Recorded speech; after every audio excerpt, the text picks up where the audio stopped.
আমন্ত্রণ জানাচ্ছি প্রামাণ্য অনুষ্ঠান রূপান্তর দেখার জন্য। মানুষ এই স্বপ্নময় পৃথিবীতে হাজার বছরের পথ পেরিয়ে সভ্যতার চূড়ায় এসে পৌঁছেছে।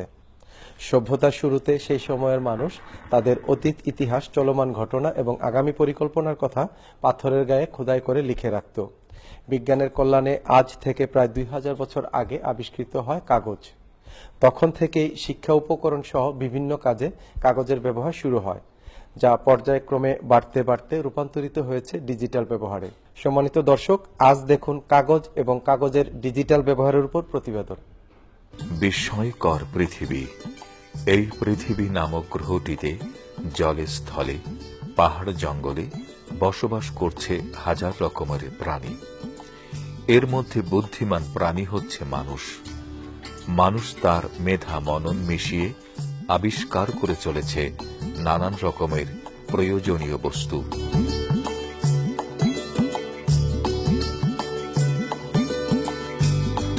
মানুষের স্মৃতিশক্তি অন্যান্য প্রাণীদের তুলনায় যথেষ্ট প্রখর, তবুও অনেক কিছু সে সহজে ভুলে যায়। অতীত ইতিহাস, চলমান ঘটনা ও প্রামাণ্য চিত্র লিপিবদ্ধ অথবা সংরক্ষণ করার প্রয়োজনে নানাবিধ গবেষণা ও চেষ্টার পর বুদ্ধিমান মানুষ আবিষ্কার করল কাগজ।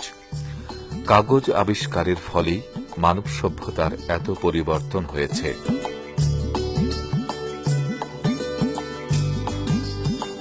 প্রাচীনকালের মানুষ বনে জঙ্গলে বড় বড় গাছের কোটর ও গুহায় বসবাস করত। তখন তারা গুহার প্রাচীরে নানাবিধ জন্তু জানোয়ারের ছবি বা বিভিন্ন চিহ্ন এঁকে রাখত।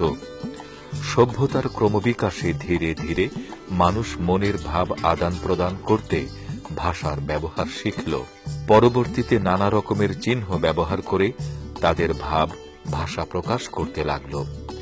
কাগজ আবিষ্কারের পূর্বে তখনকার মানুষ তালপাতা, কলাপাতা ও গাছের বাকলে লিখত। তখন এসব উপাদান সংগ্রহ ও সংরক্ষণ করা ছিল খুবই কষ্টসাধ্য। অনেক ক্ষেত্রে সেই সময় যা লিখত বা আঁকত তা সংরক্ষণের অভাবে হারিয়ে যেত। ফলে পরবর্তী প্রজন্মের তা আবার নতুন করে লিখতে হতো। যেই কারণে সেই সময় সভ্যতা এগিয়েছে অতি ধীর গতিতে। ক্রমে ক্রমে কাগজ আবিষ্কারের ফলে প্রয়োজনীয় তত্ত্ব উপাত্ত সঠিকভাবে সংরক্ষণের ফলে বর্তমান পর্যন্ত সভ্যতায় এগিয়েছে খুব দ্রুত গতিতে। অনেকের মতে খ্রিস্টীয় প্রথম শতকে চীন দেশে রেশম থেকে কাগজ তৈরি হতো।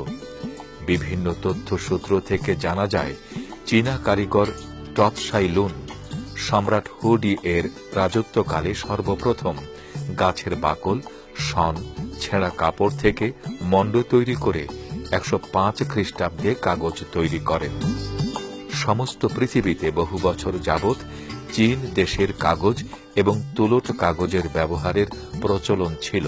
ক্রমে বিভিন্ন দেশে উন্নত মানের কাগজ বের হওয়ায় পুরনো কাগজের ব্যবহার প্রায় বন্ধ হয়ে যায়। ধীরে ধীরে আরও গবেষণা করে পৃথিবীর বিভিন্ন দেশে উন্নত মানের নানান ধরনের কাগজ তৈরি করতে লাগল। 960 থেকে 1279 খ্রিস্টাব্দের সময় চীন দেশে বিশ্বের প্রথম কাগজের মুদ্রা বা ব্যাংক নোট উৎপাদন ও প্রচলন শুরু করে। এছাড়া নবম শতাব্দীতে আরব দেশগুলোতে কাগজের ব্যবহার ব্যাপকভাবে শুরু হয়। সেই সময় পবিত্র কোরআন সহ গুরুত্বপূর্ণ নথি এবং বই উৎপাদন ও বুক বাইন্ডিং এর অগ্রগতি চালু হয়। 13 শতকে আরব বণিকদের দ্বারা এই উপমহাদেশে কাগজের ব্যবহার শুরু হয়। তখনও হস্তচালিত মেশিন বা সনাতন পদ্ধতিতে কাগজ তৈরি হতো। পরবর্তীতে 1799 সালে ফ্রান্সের নিকোলাস লুই রবার্ট কাগজ তৈরির আধুনিক মেশিন আবিষ্কার করেন। যে কোনো দেশের সাংস্কৃতিক এবং শিল্প ভবনের উন্নয়নের জন্য কাগজ শিল্পের সার্বিক অগ্রগতিকে গুরুত্বসহ বিবেচনা করা হয়ে থাকে। সব ধরনের লেখা ও ছাপার কাজে কাগজের প্রয়োজন অনেক বেশি। তাছাড়া পণ্যের মোড়ক তৈরিতেও কাগজের ব্যবহার বেড়েছে। বাংলাদেশে প্রকাশনা শিল্পের প্রসার ঘটছে, বাড়ছে প্রিন্ট মিডিয়া সহ শিক্ষা প্রতিষ্ঠান এবং শিক্ষার্থীর সংখ্যা। বৃদ্ধি পাচ্ছে কলকারখানা, বাড়ছে কাগজের ব্যবহার। অফিস আদালতেও কাগজের দরকার কম নয়। অতএব পর্যায়ক্রমিকভাবে কাগজের প্রয়োজন বেড়ে চলছে। 20 শতকের শেষ পাদে পৃথিবীময় বিজ্ঞান ও প্রযুক্তির মহোৎসবের দলে কাগজ শিল্পেও ঘটেছে বিপ্লব। সৃষ্টি হয়েছে বিচিত্র সুবিধা ও সম্ভাবনা। আমাদের দেশের কাগজ শিল্পের একটা বড় অংশ সরকার নিয়ন্ত্রিত। বেসরকারি পর্যায়েও কিছু উদ্যোক্তা এক্ষেত্রে অবদান রাখছেন। 1953 সাল থেকে এই ভূখণ্ডে প্রাতিষ্ঠানিক ও বাণিজ্যিকভাবে কাগজ শিল্প কাজ করে আসছে। সবচেয়ে পুরানো কাগজ কল কর্ণফুলী পেপার মিলস বিশ্ব ব্যাংকের আর্থিক সহায়তায় যাত্রা শুরু করে। এক সময় এটি ছিল এশিয়ার সর্ববৃহৎ কাগজ কল। একটি পরিসংখ্যানে দেখা গেছে দেশে 67টি কাগজ কলের মধ্যে বর্তমানে 58টি চলমান। এই প্রতিষ্ঠানগুলো সব ধরনের কাগজ উৎপাদন করছে। ঐতিহ্যগত পদ্ধতিতে কাগজ তৈরির পাশাপাশি স্থাপিত হয়েছে বৈশ্বিক মানের আধুনিক শিল্প। ফলে দিন দিন আমাদের আমদানি নির্ভরতা কমছে। বর্তমানে আমাদের দেশে কাগজের চাহিদা 6 লাখ টন, আর আমাদের দেশের কোম্পানিগুলো কর্তৃক উৎপাদিত হচ্ছে 10 লাখ টন। বাংলাদেশের কাগজের মান ভালো হওয়ায় বেশ কিছু দেশে রপ্তানি হচ্ছে কাগজ। কিন্তু সম্প্রতি শুল্ক মুক্ত কাগজ আমদানির সুবিধা প্রদানের ফলে দেশীয় কাগজ শিল্প হুমকির মধ্যে পড়তে পারে বলে অনেকে ধারণা করছেন। এছাড়া এই সুযোগে বিদেশি নিম্নমানের কাগজ যেন বাংলাদেশের বাজারে প্রবেশ করতে না পারে, এ ব্যাপারে সংশ্লিষ্ট সবাইকে সজাগ থাকতে হবে। বাংলাদেশের আর্থসামাজিক উন্নয়নে কাগজ শিল্প বিশেষ অবদান রেখে চলছে। ইতিমধ্যে এই শিল্পের সাথে প্রায় 10 লক্ষ লোকের জীবন জীবিকা জড়িয়ে আছে। প্রাকৃতিক সম্পদে ভরপুর সুন্দরবন ও পার্বত্য এলাকার বাঁশ, বেত ও গাছের ব্যবহার করে বিভিন্ন পরিমাণ কাগজ তৈরি করা সম্ভব। বর্তমান শিল্প বান্ধব সরকারের সহযোগিতা অব্যাহত থাকলে এই শিল্প প্রচুর লোকের কর্মসংস্থান সৃষ্টি সহ বিদেশে রপ্তানির পরিমাণ বাড়িয়ে বিপুল পরিমাণ বৈদেশিক মুদ্রা অর্জন করা সম্ভব হবে। পাশাপাশি রাজস্ব আয়ও বৃদ্ধি পাবে। দর্শক, আমি কথা বলছি Bangladesh computer continuous sheet manufacturers অ্যাসোসিয়েশনের সম্মানিত চেয়ারম্যান আলহাজ হামিদ আহমেদের সাথে। আপনার কাছে জানতে চাইব, বাংলাদেশের কাগজের যে ডিজিটাল ব্যবহার, এটা আপনি কিভাবে দেখেন? সর্বক্ষেত্রে ডিজিটালাইজড হওয়ার কারণে আমাদের পেপারটাও ডিজিটালাইজড ইউজ হচ্ছে বিভিন্নভাবে। এর অংশ হিসাবে যেমন আমরা যে computer continuous sheet manufacturer association যে আমরা করেছি, এই অ্যাসোসিয়েশনের পক্ষ থেকে আমাদের কাজ হচ্ছে যেমন বিভিন্ন জায়গায় telephone bill, electric bill, bank statement or department store আপনি যখন বিল করবে, বিল করার সাথে সাথে সে তার ক্যাশ রেজিস্টারটাও হয়ে যাচ্ছে, প্লাস আমাকে একটা কম্পিউটার কন্টিনিউ শিটের বিলও সে আমাকে সাথে সাথে দিয়ে দিচ্ছে। তো ওই কাজটাই আমরা করি, কনভার্টিং করে, পেপার কনভার্টিং করে। একটা পরিসংখ্যানে বাংলাদেশে পার এনাম মানুষ কাগজ ব্যবহার করে 5 থেকে 6 কেজির মতো।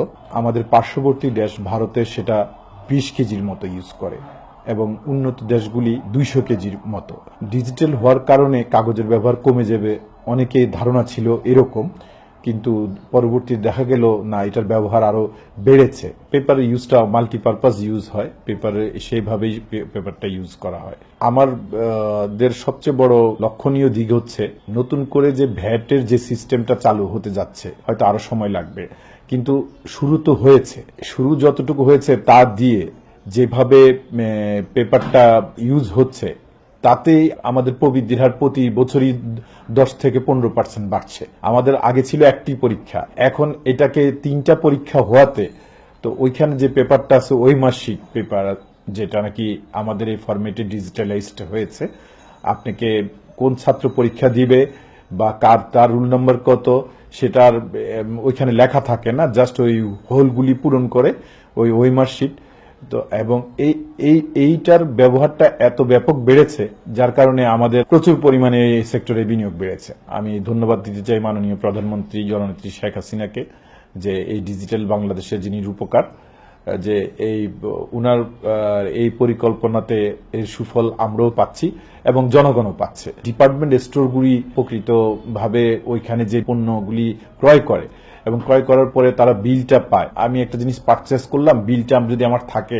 আমাদের হিসাবটা থাকে অন্তত। আগে তো স্লিপই পেতাম না, তো এই ডিজিটাল এর কারণে আমরা এখন স্লিপগুলো পাচ্ছি। তো এটার পরিধি আরো ব্যাপকভাবে হবে আশা রাখছি। আপনি তো দীর্ঘদিন যাবৎ কাগজ শিল্পের সাথে জড়িত, বাংলাদেশে কাগজ শিল্পের সম্ভাবনা কেমন? বাংলাদেশের কাগজ শিল্পের সম্ভাবনা একটু পিছন থেকে বলতে হয় এই কথাটি, যে আমাদের দেশ এসে কাগজ শিল্প বলতে আমরা বুঝতাম যে 3টা বা 4টা পেপার মিল বাংলাদেশে ছিল। এই পেপার মিলগুলিকে কোনো না কোনো ভাবে বিগত জোট সরকার আমলে পেপার মিলগুলির উপর নজরদারিতা না থাকার কারণে পেপার মিলগুলি বন্ধ করে দেওয়া হয়। তো এই পেপার মিলগুলি বন্ধ হয়ে যাওয়ার কারণে একটি উদাহরণস্বরূপ বলতে পারি, যেমন পাকশি পেপার মিল, এই মিলটিকে বন্ধ করে দেওয়ার কারণে 3টা সেক্টরে এটার এফেক্ট হয়েছে। যেমন বাংলাদেশে চিনি কখনোই ইম্পোর্ট করতে হয় নাই। যখন নাকি পাকশি পেপার মিল বন্ধ হয়ে যায়, আখের যে ছোবাটা হতো, এই ছোবা দিয়ে পাকশি পেপার তৈরি হতো। তো এখন মিল যখন বন্ধ হয়ে যায়, ছোবাগুলি বিক্রি বন্ধ হয়ে গেল, চিনির কস্ট বেড়ে গেল। চিনির কস্ট বেড়ে যাওয়ার পরে লোকাল চিনি শিল্পগুলো তারা লসের সম্মুখীন হলো, এবং এই লসের সম্মুখীন হতে গিয়ে চিনি শিল্প, পেপার শিল্প, দুটো শিল্পই ধ্বংস হলো। আজকে যে আমরা পেপারগুলি ব্যবহার করি, এগুলি হচ্ছে আলকাটাইন রে যুক্ত হোয়াইট পেপার, যেটা নাকি চোখের জন্য একটু ক্ষতিকারক, একদম হোয়াইটের কারণে। আর বাংলাদেশে যে পেপার মিলগুলি ছিল, যেমন কর্ণফুলী পেপার মিল এখনো বিদ্যমান আছেন, আর পাকশি পেপার মিল তো বন্ধ হয়ে গেছে। এগুলি ছিল ক্রিম অফ পেপার, অর্থাৎ পেপারটা হোয়াইট না, ক্রিম কালার, অফ হোয়াইট, যেটা নাকি চোখের ক্ষতি করে না পড়ার সময়। এই সরকার ক্ষমতা আসার পরে পেপারের উপর ডিউটি দ্বিগুণ করা, এই দেশে 3টি পেপার মিল থেকে এখন 70 থেকে 75টি পেপার মিল বাংলাদেশে বিদ্যমান। এই এতগুলি পেপার মিল হওয়ার কারণে আমরা কাঁচামালগুলি সহজেই এখান থেকে পাচ্ছি, এবং আমরা বিভিন্ন সেক্টরে এটাকে কনভার্ট করছি। কেউ ডায়েরি বানাচ্ছে, কেউ খাতা বানাচ্ছে, কেউ আমাদের মতো যে ডিজিটালাইজড আমরা যে কাজগুলো করি, আমাদের পেপারগুলি এটিএম বুথে ইউজ হয়, ডেস্কো, ডেসা, ওয়াসা, বিভিন্ন জায়গায়, এবং পরীক্ষার ক্ষেত্রে, এবং প্রতিটা দোকানে বিভিন্ন জায়গায় এটার ব্যবহার হয়, এমনকি টোল প্লাজাও ব্যবহার হয়। তো আমরা যেটা মনে করি, আমাদের এই কম্পিউটার কন্টিনিউয়াস শিট ম্যানুফ্যাকচারার, আমরা যারা কনভার্টিং সেক্টরে আছি, এই কনভার্টিং সেক্টরগুলিকে যদি আরেকটু সরকার উৎসাহিত করে, এসএমই লোনের দিয়ে বা বিভিন্নভাবে উৎসাহিত করে এই কনভার্টিং সেক্টর, তাহলে এই কনভার্টিং সেক্টরগুলি কিন্তু এক একটা শিল্প।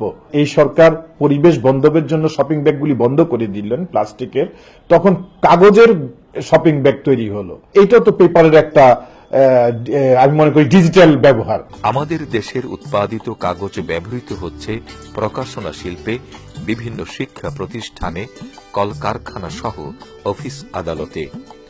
এছাড়া চামড়া দ্বারা উৎপাদিত উন্নত মানের মূল্যবান কাগজ ব্যবহৃত হচ্ছে এসএসসি থেকে মাস্টার্স পর্যন্ত সকল সার্টিফিকেট, দলিল ও ব্যাংক নোট সহ জাতীয় গুরুত্বপূর্ণ কাজে। চলুন দেখে আসি কিভাবে কাগজ উৎপাদন করা হয়।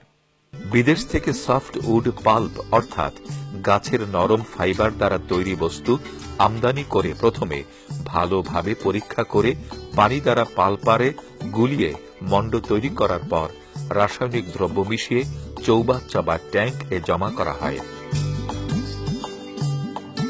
পানি যোগে পরবর্তী ট্যাঙ্কে নিয়ে ডিডিআর এর সাহায্যে অতি সূক্ষ্ম করা হয়, অর্থাৎ প্রয়োজন মতো মিশ্রণ আরও একটি সুনির্দিষ্ট ট্যাঙ্কে রাখা হয়। পরবর্তীতে পুনরায় প্রয়োজনীয় উন্নত মানের কেমিক্যাল ও রং মিশানো হয়, যেন কাগজগুলোর মান বিদেশি মানের চেয়ে কম না হয়। তৈরিকৃত এই তরল দ্রব্য পাম্পের সাহায্যে লেবেল বক্সে পাঠানো হয়। সেখান থেকে জিএসএসএম অনুযায়ী মন্ড ফ্যান পাম্পের মাধ্যমে সেন্ট্রি ক্লিনার ও স্ক্রিন হয়ে প্রধান বাক্সে প্রবেশ করে। এরপর জালের উপর দিয়ে পর্যায়ক্রমে 2টি প্রেসের ভেতর দিয়ে যায়।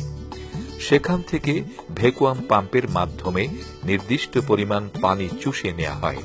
এরপর নির্দিষ্ট আর্দ্রতা সম্পন্ন কাগজ পর্যায়ক্রমে ঠান্ডা ও তাপীয় ড্রায়ারের মাধ্যমে সম্পূর্ণ শুষ্ক কাগজ সাইজ প্রেসে প্রবেশ করানো হয়।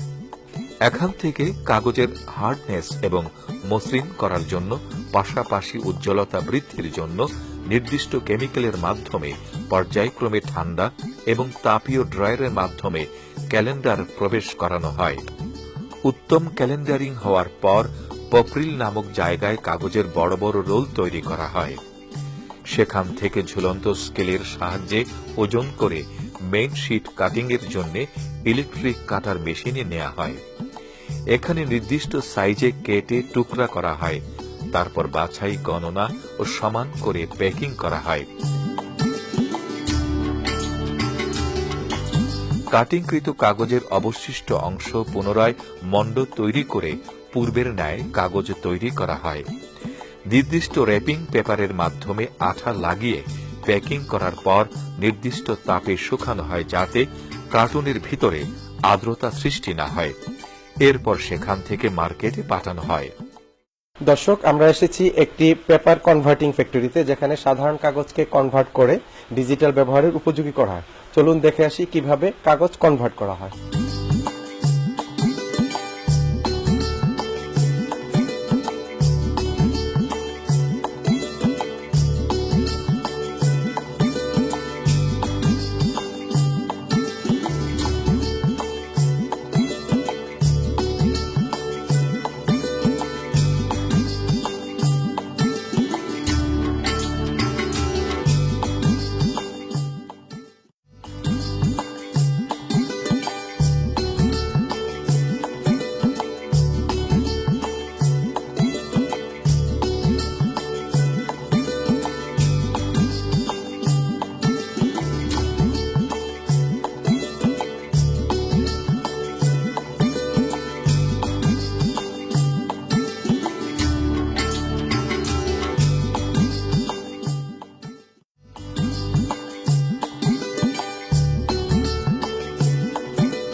দর্শক, আমি কথা বলছি একটি পেপার কনভার্টিং ফ্যাক্টরির পরিচালক মোহাম্মদ জাফর আহমেদের সাথে। আপনার কাছে জানতে চাইব, আপনারা সাধারণ কাগজকে যেভাবে কনভার্ট করেন ডিজিটাল ব্যবহারের জন্য কিভাবে করেন?